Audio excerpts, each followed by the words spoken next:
But today we're. Oh, I know what I need to do. All right, that should do it. Yeah, Hello. there we go. All right. So yes, today we're here for our second Wellness Wednesday. We want to encourage you to make sure that this is Men's Health Month and this is Men's Health Week. And what we're setting out to do is to make sure that we address the concerns from a mental health and a healthcare perspective regarding men. Last week we had a very nice talk with Munch, who's on here now, and also with Jonathan Spikes. And so that was a very good talk. This is going to be a continuation.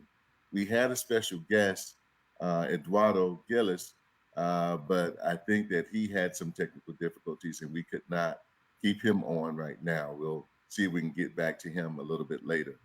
But without further ado, we want to welcome you. We want to encourage you to bring your family members in and have this discussion with us. You can join us on if you're on our Facebook page, make sure that you share this information with any of your colleagues, your friends, your family, and invite them to participate in the discussion. You can leave your comments in the chat box, and we'll have someone share those comments with us, and hopefully we can address those comments. Last week we had a very telling discussion about just mental health and wellness and how to address some of the concerns that folks have when they're feeling depressed, when they're feeling anxious, or just feeling stressed out. For those of you who are just living your day-to-day life, you look at the gas prices now, almost $6 a gallon. We look at how rent and mortgage prices are going up to the point to where they're almost doubling, and in some cases tripling. And now the feds are going to be raising the interest rates. We look at, so there's a housing shortage, there's affordable housing shortage, where folks are really struggling with how they're going to just survive on a day-to-day basis. And then in addition to all of that, the prices of food, just to feed your family. So you have to make some very key decisions in terms of, how do I maneuver through this maze? And we have to be considerate of how these things are really affecting us directly. Some of us are going through some challenges, and we don't know how to deal with it. We were struggling with how to deal with some of the challenges that we're facing. So much I want you to talk about from your vantage point, Hmm. what is it like for you today dealing with, all that's going on in terms of the prices going high, up in almost every sector, in terms of just the responsibilities that you have and how do you maintain, talk to us about that. Um, for me, it's a big mindset situation. You get what I'm saying? You can hear me? Okay, I just wanted to make sure. So for Yeah. me, it's a big mindset thing, right? Um, you can look at this as a opportunity, or you can look at it as a threat. And so I choose to look at it as an opportunity. When they talk about stocks and it's a bear market and things like that, I think a lot of times our mindset is, oh, we in a recession, we ain't gonna have as much money. But that's if you think in short term. If you think in long term, and investing, it's a little bit better. And I think it starts with your mindset. Um, that's the main thing. My thing is right now is like no matter what happens in this recession, um, I'm gonna be all right. It's me staying positive throughout the whole thing. And I think when I think negative, when you think negative, negative things happen. So for me, it's just about staying positive. For me, when I look at all the things that's going around, it is concerning with the shootings and other things that's happening, the recession that's happening, the gas prices going up. I really do want to I want to buy a house one day. Gas prices is going up, but I'm not. I just stay the course and think positive about it for the most part. So, you just brought up a number of issues, just like I did, regarding some of the things that we're dealing with. And so, to me, um, I think that folks are really looking for some sort of answers to some of the challenges that we face on a daily basis. And so, when we're talking about, especially in marginalized communities, where you have, listen, let me tell you, one of the greatest fears I had as a father. And I know you're not a father yet, but as a Mm-hmm. father, one of the greatest fears that I had was not being able to support my family. Mm. And I know some folks, some men, as a result of having that same fear, some men choose the easy way out, and they leave their families, and they leave their families to fend for themselves. Mm-hmm. But that was never an answer for me. I wanted to make sure I stayed with my family. If we suffer together. But in times like this, I wonder, what can you share to that brother, or what can you share with that sister Yeah. when they're feeling like overwhelmed, and they're at their wits' end, and they just don't know what to do. What can you share with them to make them want to stick in there and hang in there, and be able to deal with some of the challenges that they're dealing with on a daily basis? It's ironic that you brought that up because my dad had a food truck business at the same time, and the recession hit, and a lot changed. You know, Mm. um, and I still say my little brother still has some resentment towards that situation, but um, it was a time where, like you said, having to provide, and my old boy kind of like, or my father, he kind of like slipped up on that a bit. He didn't really mention it to us. He just tried to make it happen. And looking back on it, I think about like my father's like mental health issues. He never talked about it. He never acknowledged it as him having a mental health issue. We never had those discussions. But the older I get, I kind of like think of that, and it's one of those things like I said, like going through it. I was in college at the last time we had a recession, and it was like my mom. I never forget my mom calling me and saying, "Hey, I know we told you to go up there and don't think about the money, but we can't help you." Right. And so I'm way in Arizona, and they telling me they can't help me. So it Right. just it's fight or flight at that point, and I was to an extent okay. Um, and I just was like, you know what?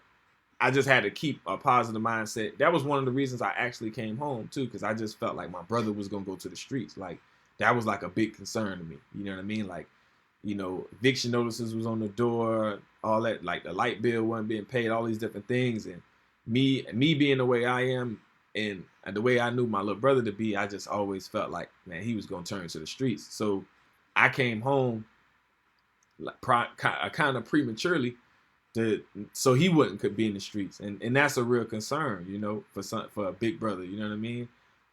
Because our natural, how you say, is like, for men in general, we just want to be providers, and we want to be there. And when that's and when we feel like we can't do it, we gonna go to do things that we probably shouldn't do. So that's what I the first thing that came to my mind when you said that was like, yeah, I remember when that time hit. It was not a nice time. You know what I mean? I was about to sign the dotted line on the car, and I got a call from one of my good friends. He was like, "Yo, shit getting real," and I came home. You know, I came home, and it changed the family dynamic between me, my father, and my little brother a lot. You know what I'm saying? When that happened, and my thing is that How did it change it? because I can't really say, so to speak, why. Um, but No, how did it change how it? did it What would change? how Yeah, how did it change? Not Um, why. how did it change? Like, so like it was the respect factor. The biggest thing was Mm. the respect factor. Like, respect was lost. You get what I'm saying? Um, yeah, the respect factor was lost. And then like, It's funny that you said that. I want to stop right there, because I hadn't even thought about the respect part of it during this time as we're dealing with some of these challenges, as people are losing their jobs, homes, and Mm-hmm. finding it difficult to maintain. I never even thought about internally within a family system how that must play out for family members. Yeah. So if you're always looking at this person as the provider and know they're not longer functioning in that role, then that dynamics, as you just mentioned, changed a little bit. Huh? Yeah. And for me, me and him had friction since I was younger. I didn't really Mm. take that approach. I just kind of looked at it like, I was older, a little bit more mature, and I just looked at it as the factor of like, he doing the best he can given that he was an entrepreneur.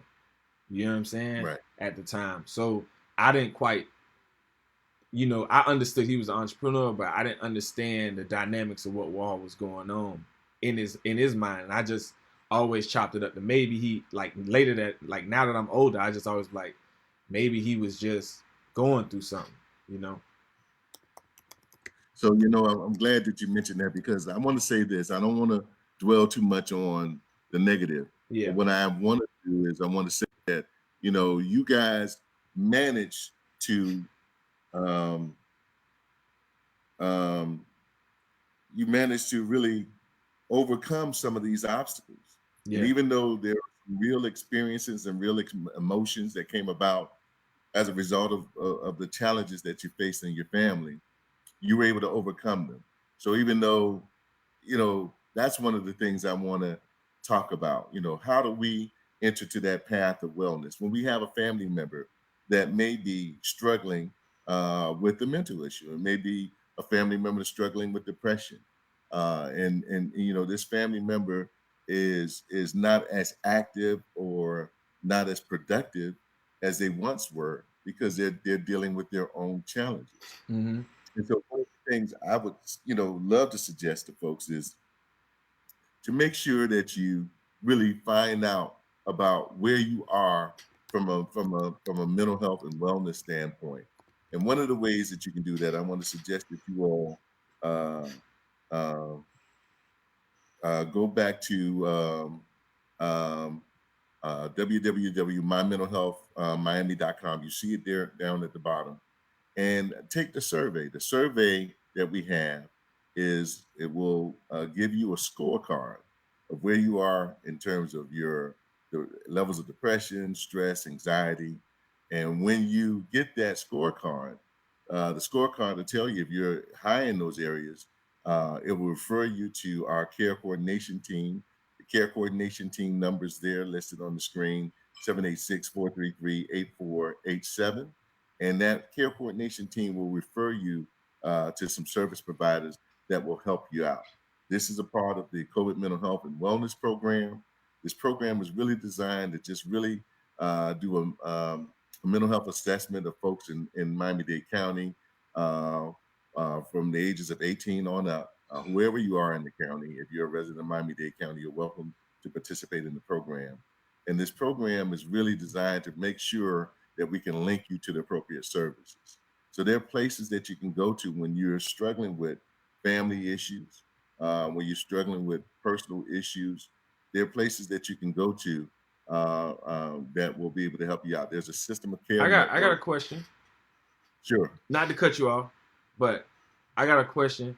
What do you do, like for instance, with in certain situations, like how do you get them help when they don't know they need the help or they don't want the help? Because like I know in a few situations I've been in, like whether it was my father and other people, like they don't want the help. Whether it's pride, ego, or whatever, they just don't want the help. So how do you kind of like guide them to that place? You know what I'm saying?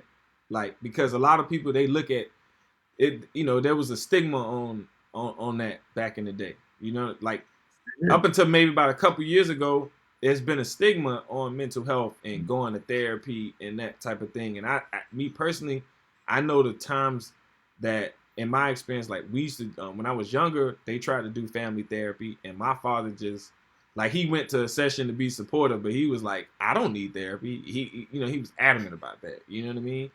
So Right. what would you suggest to kind of like get people to kind of like see, because it's a lot for some people to be like, oh, I'm gonna go on this and I'm gonna do this survey. So how do you kind of like do you, I don't want to say do you do it for them, or do you call the care coordination team to get So more let suggestions? me respond. That's great questions. All of the you asking I got to answer all of those questions. So those are great questions. So first and foremost, the first thing that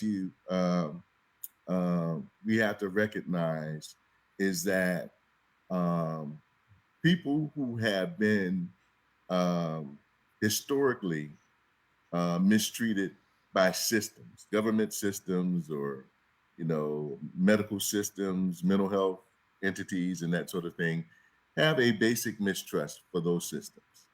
So that's the first thing that we have to recognize. As a family therapist, as a practitioner myself, who's retired, one of the things I knew that when I went into the room and dealt with a family, there was always going to be a family member that was resistant to participating in therapy.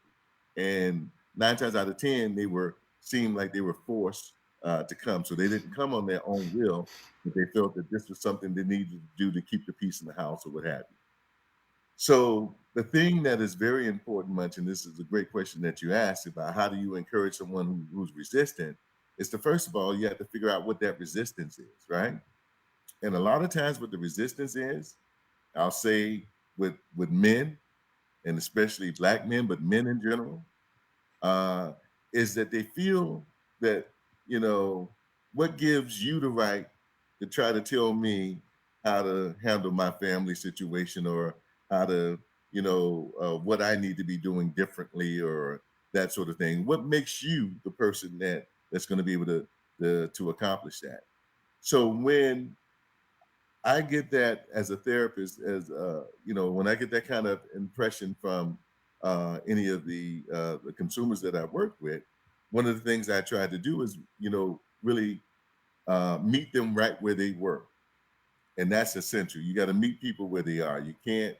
Um, you can't go in and be presenting yourself as if you're such a self-righteous person that you know what's best for the next person. You have to do what we call engage. You have to engage the family member that is resistant, and you have to hear and listen. And most importantly, you have to have a level of cultural competency. And I think that that's something that is not as prevalent as it should be. You have therapists who works with different cultures, but they may not always be aware of the cultural customs and norms and mores that these folks are from. And so when you see that resistance, as a therapist, if you're not familiar with it, it can be off-putting to the therapist who's not prepared. And so one of the things I would say to you, Munch, is this, is that whoever you're working with, whoever the person is that's coming in and working with the family or working with you individually, has to be someone that really understands your culture, someone that is a good listener, and someone that is willing to allow whoever the patient is to speak their mind, speak their piece. That's a part of the engagement work that has to happen. There has to be a level of trust that's going to be established before those guards come down. What happens oftentimes is people are very guarded when they go to therapy. The only way that those guards come down is that dynamic, that relationship between you and the therapist, or the family and the therapist, has to be established to where folks feel more comfortable. They feel that they can be more transparent, and they feel that they're not, number one, feel that they're not being judged. So if you're feeling like I can go in here and I can have a conversation, and no matter what I say, no matter what I do, I'm not being judged by it. But what I am is someone's hearing me out, and they may offer some opportunity for me to do something different, but they're not forcing me to do it. It's not like a prescription where you have to do this, but that therapist has to skillfully manage in that situation to be able to join with that family, have some sort of cultural understanding, cultural and linguistic understanding, because language is important. The way that we speak, where we're from, and understand what they mean, what the meaning is. we use words, but sometimes words means different things to Things that different folks. people, yeah. Yeah, you know, you know it all too well. So once you get an understanding of that, I think that that's where, and you can connect with a practitioner that understands your culture, that treats you in a respectable manner, that's willing to hear you out, and then never present in a judgmental manner. I think that those things are key to having someone who is resistant uh, really begin to bring those guards down. So that was a great question that you asked, Munch, and those are the things that I think that we need to look for. The other thing I want to say to you is that you have to understand that you are empowered to really choose who you want to work with you. I want us to understand that you just don't have to accept any practitioner. If you feel that this practitioner really doesn't understand or really doesn't get it, you can try to find someone that really works with you. Now the difficulty is trying to find that person, but I if went through somebody else, many. I went through yeah, many. I tell us about that. Tell us about that experience for you. I'm gonna be honest. I just realized like I was real snappy, and it was costing me a lot of relationships. Like I wasn't burning bridges. I'm still cool with a lot of the people that I was good with, but um, I felt like I was just rubbing people the wrong way, and and that's what led me to be like, I need help. And then my girl, of course, suggested it. She was like, maybe you need to, try to get this help. And so I went on the journey of like trying to go into one therapist. And I always say I spent a lot of money.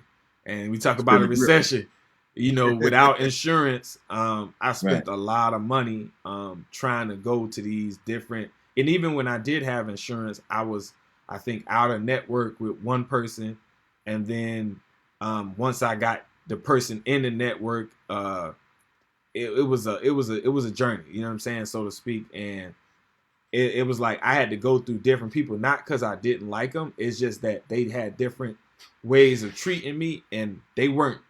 I would say if you didn't listen to what I said, something I said, like I was very adamant about like not wanting to be on pills, you know.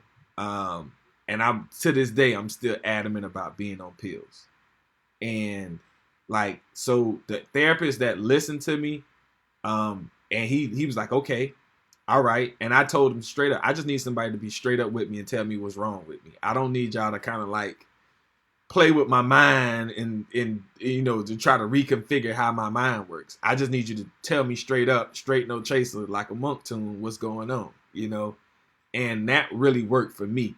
Some people don't know what may work for them, so they may go around trying because it's different people you can go to. You can go to a psychologist, a psychiatrist, or a therapist. And I literally went through all three of those before finding a therapist that knew exactly what a psychiatrist, I think, that just found that he just knew what I needed. And he went through CBT with me.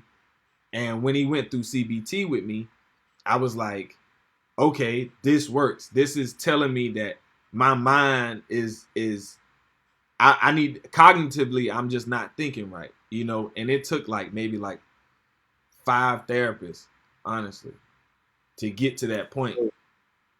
So you just said some things that reinforce what I said earlier. Yeah, So one of the things that you mentioned is that you wanted someone that you felt that respected you and yeah, respected your choices and your opinion, yeah, right? So you were adamant about not taking meds. yeah, You didn't want to be prescribed meds right away, and you felt that the folks that were still pushing meds on you weren't hearing you. yeah, So they didn't hear you. You couldn't trust that they can understand you, yeah. right? Because you right out of the bat, right off the gate, you're not hearing what I'm telling you. Mm-hmm. That this is a major issue. This is a deal breaker for me, and you're steady, pushing me in this direction, right? Mm-hmm. So that's one of the things I'm speaking about engaging and joining. So if you're going to a therapist and they're not listening to what you're saying or hearing you, and then showing you some sort of respect by responding in a way that's consistent with what you're saying. Not saying that they need to. Now they have to be careful. It's a delicate line, because one of the things the therapist should not do is the therapist doesn't want to reinforce any of the negative behavior or negative things that are going on. So they need to set some clear boundaries. But at the same time, they need to be able to be respectful, because one of the primary things that I learned from the folks that I've worked with is that they want to be heard, they want to be seen, they want to be respected. Yeah. When you talk about your father coming to the family therapy sessions and didn't want to be there, a lot of times, again, the head of the house feels almost violated that the family is saying, "Hey, we need to go see this person," as if whatever you're doing is not right. You can't fix it. We need to go outside someplace else to fix it. And Now, he felt like it was isolated. You get oh, me? really? Like he felt like it was isolated. Like a lot of the problems was isolated. Like it didn't involve him. You know what I'm saying? Okay. And how it involved him. Like, like a lot of things, like if we in the household and it's let's just say verbal abuse, and it's not physical abuse, it's just verbal, you know what I mean? But to him, he was, because of how he was raised, he was like, oh, why y'all worried about that? You know what I'm saying? And it was like, oh, I forget how he said it to me, but he was just like, why does what I say affect you so much? You know? Right. And he didn't get it. And that's why it was a lot of resistance. And after a while, me and my mother, we talk about it often. He just stopped. He just stopped wanting to, you know what I'm saying, go through it. Like he just stopped. I remember we went way down for people in Miami. We went way down the Coral Gables, out of the way. We seen this dude, nice dude. I didn't have a problem with him. Didn't think it was an issue. And I talked to him. I was young, so I was more receptive to it, and I wondered why we stopped, and that's something like me and my mom had a conversation about, and she was just like, your dad didn't feel like he didn't feel like it was all that was connected. He just felt like it was isolated, if that makes sense. Right. And that's why I No, was it makes asking. That's why I was asking, like, how do you get that person to understand what you going through, how you feeling. So again, just the same thing that you said about the therapist, that they had to hear you, they had to respect you, they had to not be they had to be non-judgmental with you, and that's all a part of the engagement strategies and techniques. And then once they hear you and once they understand your position, I'm going to share with you a secret that most therapists or some therapists won't let you know. Therapists don't give you the answers. Mm-mm. You already have the answers. Mm-hmm. A good therapist guides you to the information that you already have, right? Mm-hmm. And that's empowering to know that, listen, even though I'm struggling with an issue or struggling with things, I have the answers for myself. And the therapist really highlights the fact that you have these answers and they guide you to come to that conclusion. But when you have someone that's telling you, trying to teach you or tell you what you need to do differently, I think that can be off-putting to families, especially men.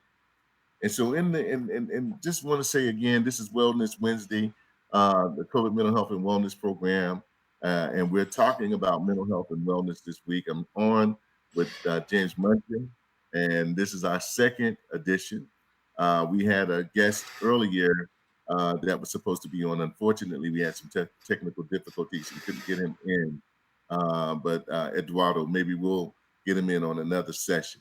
But today we're just talking about how these depression, anxiety, stress, how it's affecting us, but not only how it's affecting us.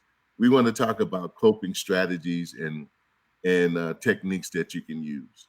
So one of the questions that James Munson asked just now was very good about how do you encourage someone who's resistant to therapy to participate in therapy, and that's what we were just going over. And that The key is really having someone who's cultural and linguistically competent, someone that listens to you, someone that hears you, someone that's non-judgmental.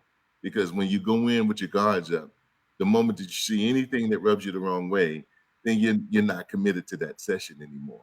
And so a good therapist knows that they really have to work to engage you, to even just get you to bring those guards down little by little until you can begin to do the work. And the work is not something that happens in 1 or 2 sessions. It's a journey sometimes. Sometimes it can be as little as 10 sessions. Sometimes it may take a little bit longer.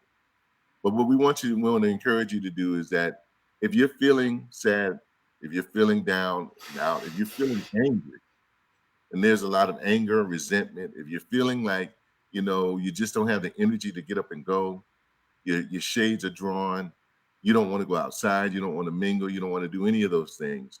I want to encourage you to go to the website that's down below, mymentalhealthmiami.com. Once you click on, go to the survey link up top, take the survey. We want you to know your score. The survey is going to, after you complete the survey, you'll get a score card. The scorecard will tell you where you fall in terms of your depression, anxiety, and stress, and levels of support. And then after you get that scorecard, you can contact our care coordination team. Our care coordination team will link you with entities that will provide support for you. Some of the services will be free. Some of them will be on a sliding scale fee based on your income. And the care coordination team's number is 786-433-8487. We also invite you to like and share this live, and to type in Pound Wellness Wednesdays, so that folks will know that you've been listening to the live broadcast of Wellness Wednesday. So now I want to move on to another subject. So you're the young professional. You're a millennial. Technically, that's what they say. I'm a millennial. All I right. don't, I just be like, I'm living, man. So you're a millennial, and millennials do things and see things a lot differently now. And I know that for ages, people have, used substances to deal with whatever issues that they may be having in terms of anxiety or stress or even depression. And so right now, I mean, I can't go to a function without people, they had it loud. I mean, the Loud. marijuana, yeah, just fill up the room. I mean, I can't even go to a function, I'm guilty. I'm guilty of it too. So, yeah. So tell me, what is the purpose? What is it what's the reason that you are driven to do the marijuana or whatever other substance that you have? And is there certain trends among people in your age group regarding the use of substances? And just give us a world view of, why this is happening. I have my own ideas, but I want to hear from someone engaged. I know for me, I didn't realize it when I first started as self-medicating.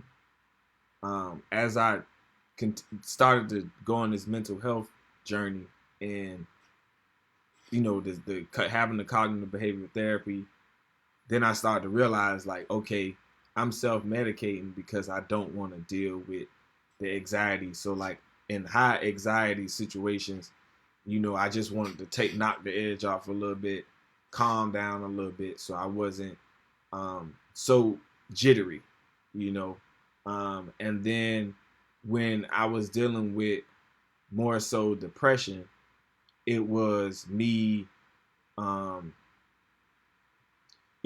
just trying to, like, isolate myself in my thoughts and kind of like escape what I'm thinking, because the thoughts in my head, the depressive thoughts in my head, just got me racing.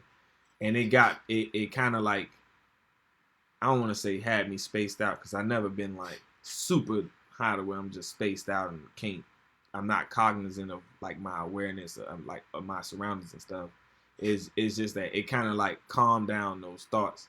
And I just had a conversation with a friend last night, about the same thing, and they was like, yeah, it's a like we all self medicate to an extent, you know, just to take our mind off things. Like we feeling depression is to take your mind off it. But if it's anxiety, it's just more so to kind of like calm the anxiety a bit. You get what I'm saying? Yeah. So what I'm hearing you say is that it's like a like you said, it takes the edge off. It's something that you can do to um, help you to maneuver through whatever that difficult situation is. Because we do know that anxiety, for those of you, and these are real issues. You know, for those of you who've never experienced it, you know, and we all have experienced it. We may not be aware of it, but the anxiety can be debilitating. Mm-hmm. You know, see a little kid and they have this phobia of a cartoon character, and when they see it, they draw back or they scream, they yell.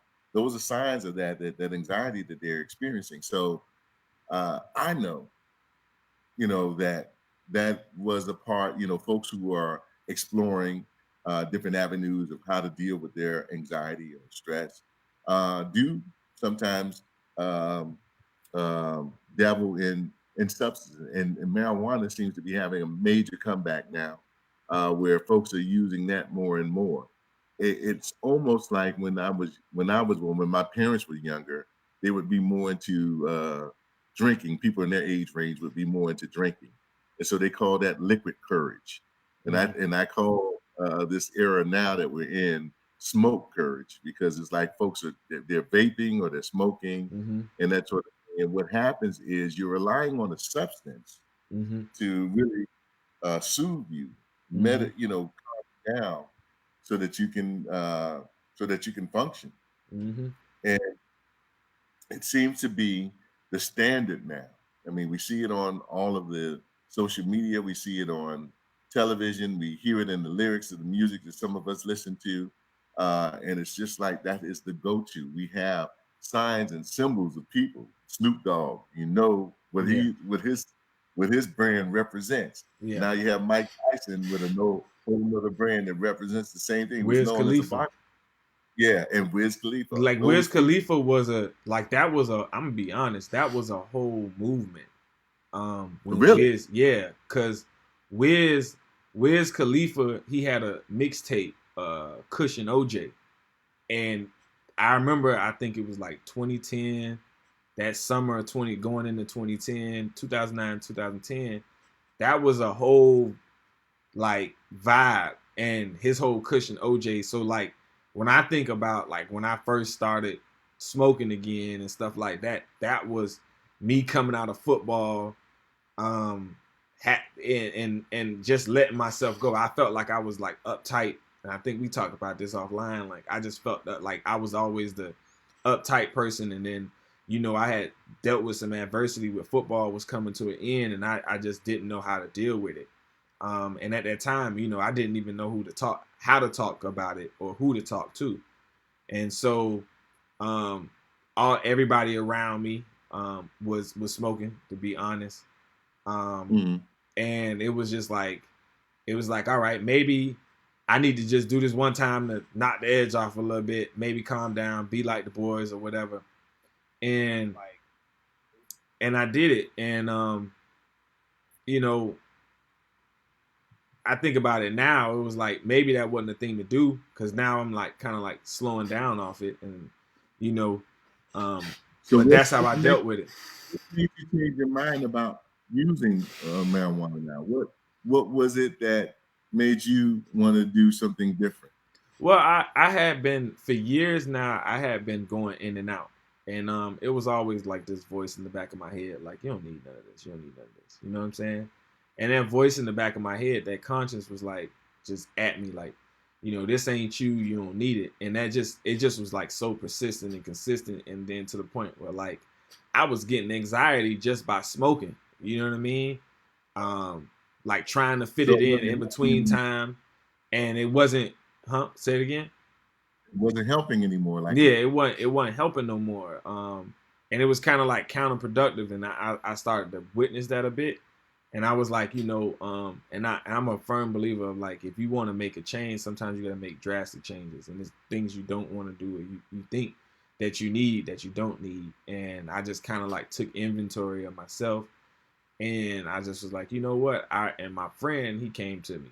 One of my good friends, good childhood friends, came to me, and he was like, I remember when you was in tip top shape, you was playing ball, you was doing this, you was doing that, always in good spirits. And what happened? And when he asked me what happened, it kind of like had me shook for a minute. And then I started to think about all the things I was going through at the time, and I was like, I chose drugs as like the way to self medicate instead of talking it out. You know what I'm saying? Or going to seek help. I stopped exercising. I stopped doing a lot of different things, and that's what basically opened my mind up to wanting to do more exercise daily, um, amongst other things So I want to that I've been say this to starting. you. I want to say this to you, and I have to say it. Just like last week, you have a tremendous amount of insight. Mm-hmm. You know, for you to recognize or take stock and say, okay, what am I doing, and how is what I'm doing? How is it affecting me? You know, what are the long term effects? What are the short term effects? But how is it affecting me overall? And do I need this? Is this my crutch that I need to, to make it through, or do I have enough within me to address the issues that I'm dealing with? And And so financial when was I'm another thing too. well, financial is definitely a big part of it, right? You know. But the finances alone, I mean, is not it, because you had the Mm-hmm. insight to really Mm-hmm. evaluate. Mm-hmm. And so again, we want to really promote wellness and on Wellness Wednesdays and talk about this. So we talked about, some of the challenges that folks are facing with, just some of the just life issues that we're dealing with. And then that compounded with, trying to self-medicate to try to go over, to try to deal with the life issues. But now you have another issue on top of life issues that you have to deal with once you start self-medicating.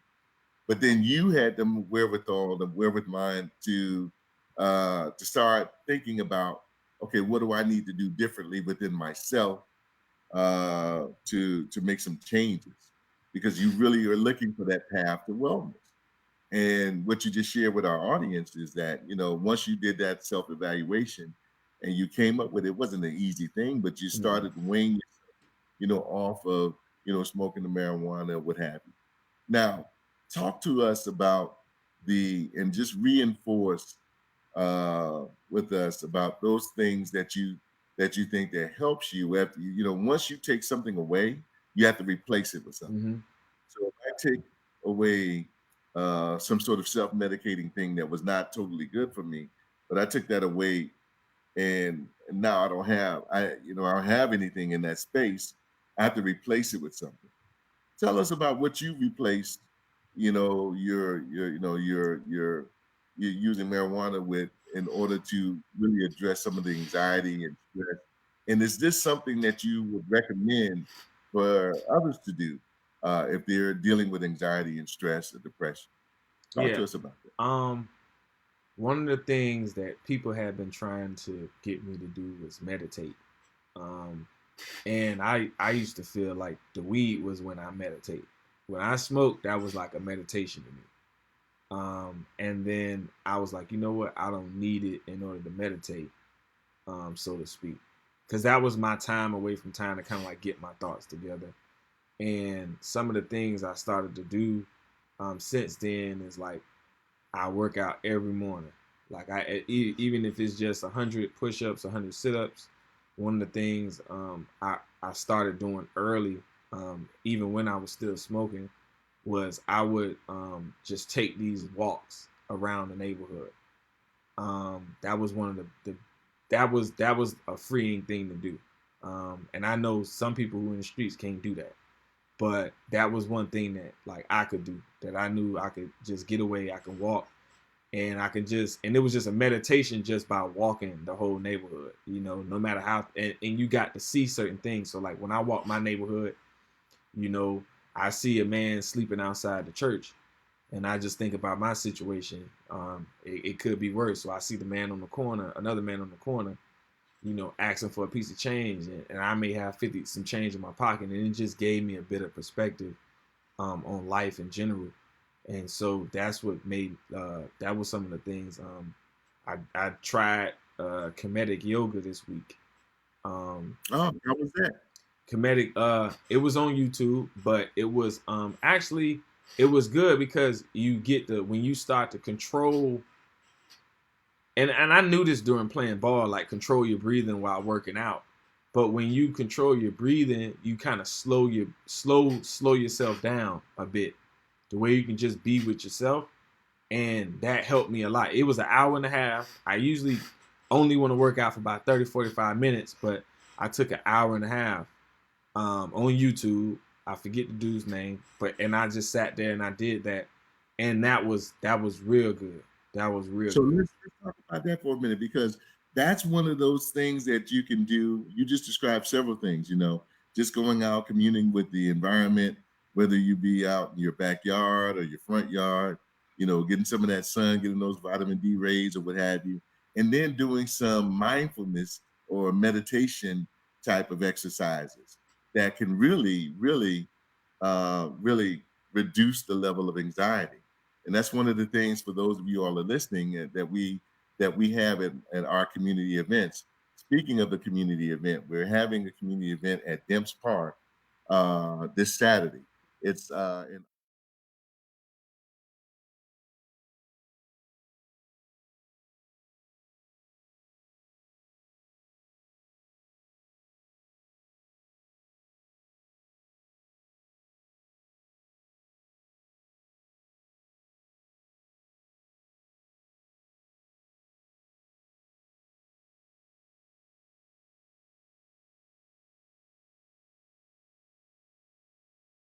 session, and we encourage you to come on out if you can to Demps Park this Saturday from 12 to 3. The information is there.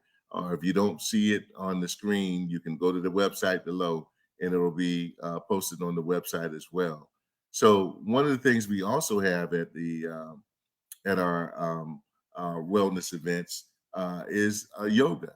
We have some yoga experts that come out.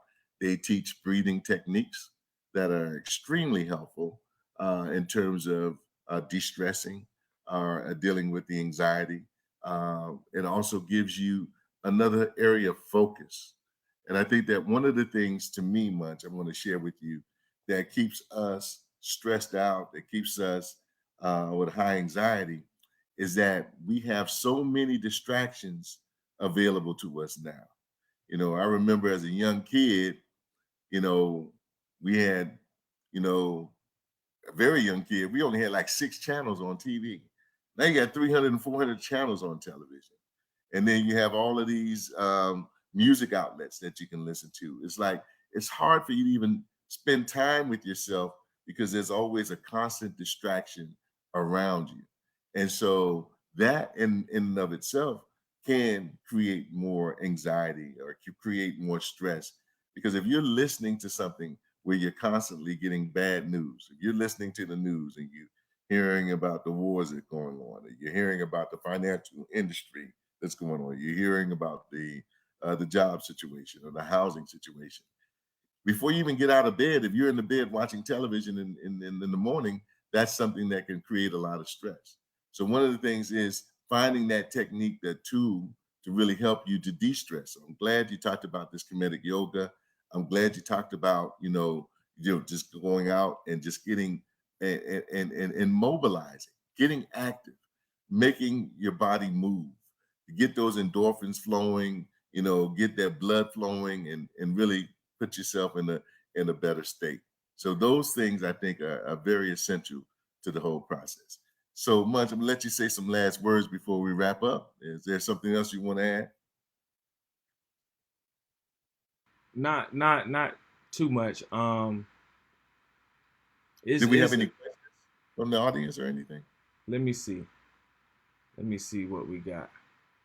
Cause All right. I While you're looking, I'm just going to say again to thank you all for coming out to Wellness Wednesdays.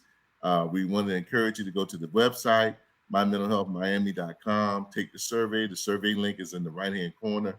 After you get your survey and you receive your scorecard, learn your score, know your score. The scorecard will tell you whether you're high in areas of anxiety, stress, or depression, and levels of support. Contact the care coordination team at this number, 786 433-8487. All of that is down in the crawl below.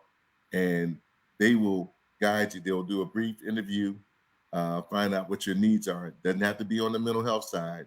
You can have environmental needs. You can have needs in terms of employment opportunity, in terms of um, food, or in terms of housing, or whatever needs you may have. They'll direct you to the resources that are available for you. And most of them, a lot of them are free, or on a scaling, on a sliding scale fee for you. Did you see anything much? Any No, questions or I anything? didn't see anything. Okay. All right. So I want to thank you much again for joining us this week. Next week, we're going to have a very special guest with you to come out today. We may have two guests that will come out, speak about issues related to men's health and wellness. And then we want to make sure that you stay in touch. Again, we encourage you to come on out to Demps Park on Saturday. Demps Park, put the flyer back up, Munch, so you can see the address. It's from 12 to 3. We'll be having lively discussion there. We'll also be providing a very nice cooked barbecue meal. It's going to be like a picnic, the meal that you have, that you're going to have soul food, food for the soul. And then we'll also have some other activities, youth, and we'll have some um, of our partners to have information for any of you adults that want uh, information around anything dealing with mental health and wellness. So we thank you for coming out.